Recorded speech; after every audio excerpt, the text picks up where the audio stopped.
we don't take everything in the Bible literally, but the truths that the Bible is communicating are literal. So it's not going to get a fact wrong about science or about something along those lines. The next statement, according to this meme, the Bible isn't a science book. So right here, I can say we have a point of agreement here. The Bible is not a science book.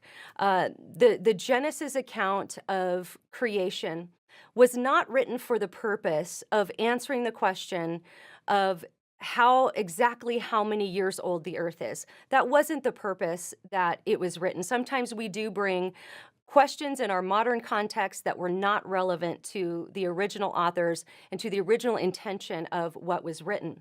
With that said, though, where I think where I would part with progressive Christians on this is I don't think it's an exaggeration to say that in progressive Christianity, they would even go further and say that the Bible gets facts about science wrong in the Bible. In fact, Rachel Held Evans wrote about this in her book, Inspired. She writes in her introduction that the Bible presupposes a flat and stationary earth. Now, I'm not going to get into that apologetic right now. There are tons of articles online you can look up.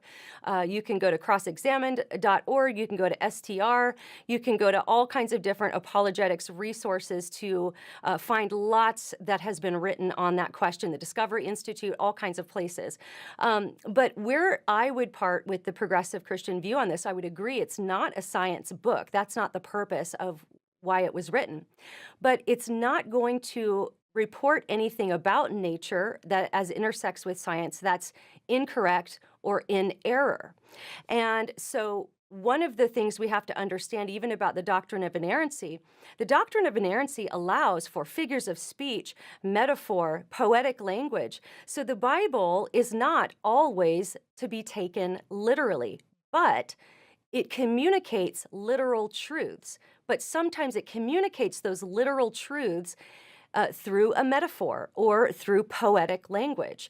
So in that way, we don't take everything in the Bible literally, but the truths that the Bible is communicating are literal. So it's not going to get a fact wrong about science or about something along those lines.